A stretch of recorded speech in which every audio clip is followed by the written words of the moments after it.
gonna kill me for saying this. Our engineer who makes the sound and makes the sound quality and efficient. And listen, Wendell, cameraman with the plan, my co-host Jeff Joel, shout out to all of y'all and everybody who makes this whole thing possible up here in what we do. And listen, whenever I get a chance to interview somebody, I'm always happy. And I'm here today with an entrepreneur, a business owner, somebody who had a vision, stuck to their vision, and is living in their call and their purpose. I'm here with Eddie Johnson, CEO, founder of Verdure Watches. What's going on, my brother? How you doing, man? Thank you for having me. Yo, Appreciate it. And thanks for being here. You good? The mic is very sensitive. It's gonna pick up, you know. And I met you at Small Boutique Fashion Week. Right. I came over because I was looking for people to do interviews with. I come over to you, and you start explaining the fact that you have watches and that your watches and you design them, and I'm sitting there blown away. Talk to me, because we're gonna first talk about what you do now, because I want you to explain to people from the beginning what Verdure Watches is about. Gotcha. Then we're gonna kind of go back and then come back. Okay. Talk to me about your brand, Verdure Watches. So it's really so my dad is the one who really got me into watches.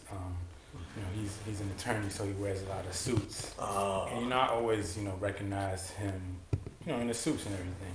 Okay. So at a young age, I was really it's whatever. You just see it. It's normal to Yeah. you see it all the time. Yeah. But then as I got of age, I was like, you know what? I like that. Like, I like how it looks. I remember he let me wear one of his watches to some event that we went to.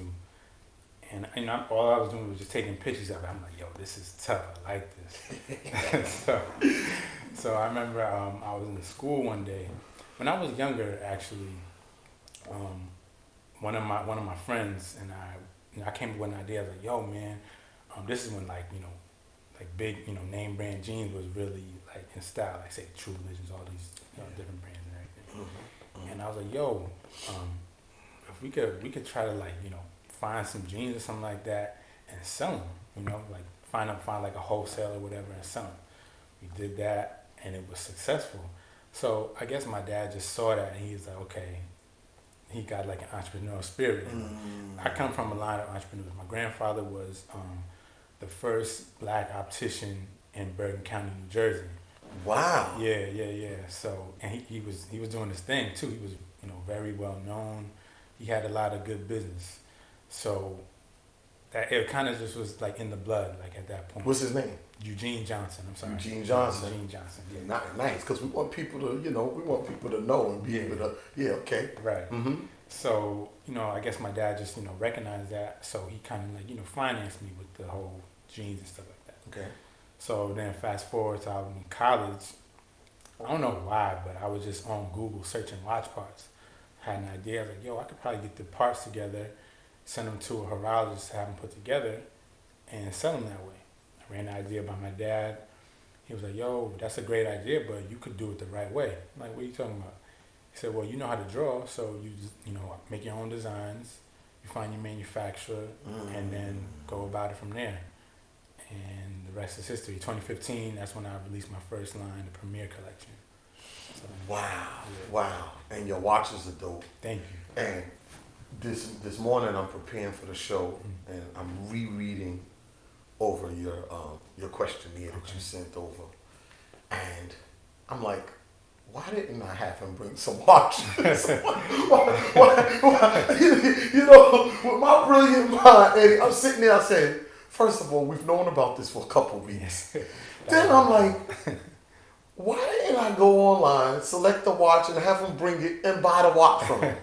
Then that's when I said, okay, I'm going to have to go to him. Okay.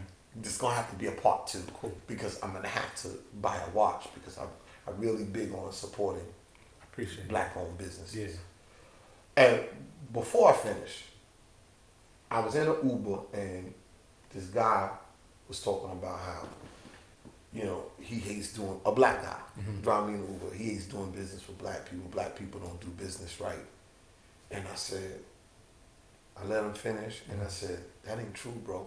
No, it's not. I said, there's some black, excellent business owners, and I happen to be one of them. Right. And I know some people who do an excellent job,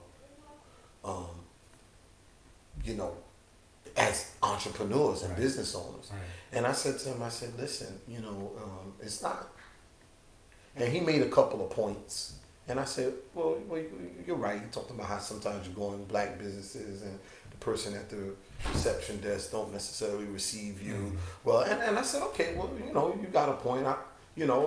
That is the case. I said, but then there's some places that I go to that I've been in white-owned establishments. Right. Where no one ever even walked over. Right. Yeah. To see if I needed assistance. It happens too often. Yeah. Chinese, Arab, and I've done business with all different races. Mm-hmm. People who I would never do business again. Yep. With. So just to quell that whole thing, there is black excellence. You got to read magazines like Black Enterprise, and there's a whole bunch of different websites showing black brothers and sisters doing their thing. Right. Now, back to regular scheduled programming. Talk to me about the process to leading up, because in your questionnaire, you said you was talking about how you didn't know how it would happen. Mm-hmm. You didn't know if people would actually help you with this, where to find the help and everything. So talk to me about, let's talk more about the internal, the mental, and the spiritual part of it. Okay. Because those are usually, Eddie, our obstacles that we got to get over. Right. The rest is history once we can get past our own self-doubt. So kind of talk to me about the starting it, the actual steps, and not knowing if it was going to happen, maybe wanting to give up, or Talk to me about that. Like when I first came up with the idea, I kind of told a couple of people. I had some good feedback, some not so good feedback. So then, like, in my mind, I'm like, man, I don't know if I'm really be able to do this. So I'm kind of like, but then what do I do with my life? Like, I this is something that I do want to do, but is this what I really should be doing? What else were you doing at the time? Were you working? Working. I was still in school too, actually, when I really came up with it. But, okay. I guess just after school, like, what do I do now? What do I do next? But then this brings me back to just a quick story. When I was young, I was about like 8 or 9 years old, and I went to school. My aunt was going to Nyack College, so Nyack is a Christian school, and I just would hang out with her during the summer times. So I went with her. I guess she went to go get her transcript. This is, like I said, in the summer, and we were walking in this hallway. Some other older gentleman was walking towards us. So again, I'm young. I'm not really paying attention. So they stop and talk to each other, and in mid conversation, he looks at me and he looks back at my aunt. He's like, you know what? God's going to use this young man. He's going to be in business and he's going to travel. So later on that day, she's like, Eddie, do you understand what happened? I'm like, no, not really. Prophetic word. Right. So she was like, well, yeah, that man prophesied over your life, said that's what you're going to do. So then, again, fast forward to when I'm thinking of this whole idea, I kind of thought about that. I'm like, oh, shoot, that's it right there. Like, this is what I'm supposed to do. This is it. This is what, God's placed on me to do. So after that, I was like, you know what? I don't really care what anybody else says. I'm going to just, do what I could do. I'm going to depend on him, and he's just going to put me in the right positions in the right places. And that's not to say, I didn't, I wasn't discouraged at times, because there were definitely a couple of times where I was like, you know what? It took me about 2 years to find a manufacturer. Are you serious? Yeah. It took me about 2 years to find a manufacturer. So what was happening in the process of looking for manufacturer? You was just getting rejection? Yeah, getting rejection, and then not finding things that not finding like a manufacturer that really offered what I was looking for. Okay. So okay. Yeah. So okay. it was just like man, yo, like I'm kind of striking out. I don't know where else to look. I don't know who could point me in the right direction. So I kind of like took a little bit of time off, I guess, just to give myself a little refreshment. Yeah. And then I was like, you know what, man, let me get back on it. So I got back on it, and I finally found one, and they gave me good feedback. I'm like, okay, cool. They give me options. I get to really pick and choose exactly what I want. They were just like, just tell us what you want, and we'll do it. Okay, so when you're striking out, you're striking out, you're striking out. Which seems like strikeout. It's right. Hindsight's 2020. Yeah. when you're in it, when you're in it, it's like, man, listen, man. When you finally get the manufacturer that wants to deal with you, what was it, like a letter, or it was like a conversation on the phone? It was like a whole email. Oh yeah, email. Yeah.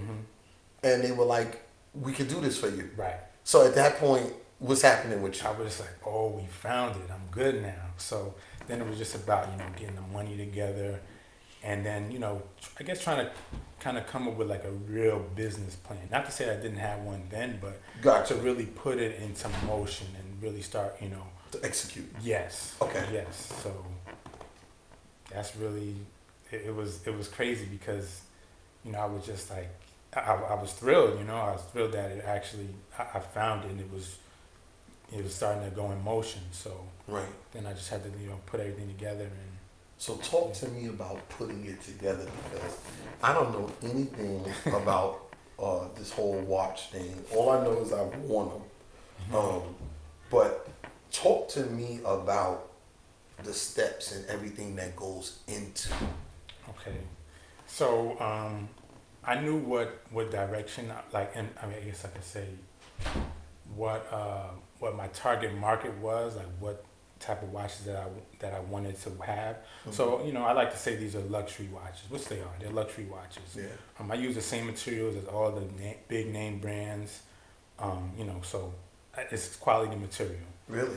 Yes. So. And is this kind of stuff that is regular access that you just didn't know? That you don't know of, and then you see these crazy price tags. I'm talking. I've seen watches that are like the price of a house, $500,000, stuff like that. But you don't realize that. I mean, some of those are made with, like, say, gold and platinum and stuff like that. But there's also other $20,000 watches that are, like I said, the same materials that I use. so I'm like, yo, like I could probably wiggle my way into that market and let people know, yo, you don't have to spend $20,000 in order to look like you're wearing something that's cost $20,000. Not to say that my stuff is cheap, because it's not, but right. It's quality material, but it's not. You're not breaking your pockets. You're not breaking the bank for it. Gotcha. And that's what I feel like. Unfortunately now people are really really do things for they just want to have the name brands on, which there's nothing wrong with that at all. But right. when you don't really understand what goes into it, it's like, man, I didn't even have to spend that much money. I could have did this and still been just as nice, if not better than that. Which I feel like that's that happens a lot, where you don't realize that what you're buying, it costs a lot of money, but really it's because of the name. Yes. People have been around for so long, yes. And they have that clout because of their name. So they they don't really need to not to say they don't, but they don't have to care too much, because they know they're gonna get the sale, and right. They don't have to necessarily give you that quality. You know what I mean? They don't have to, exactly. Right. And we're gonna go to a quick break, and we're gonna come right back. More with Eddie Johnson and Verdure Watches. We'll be right back.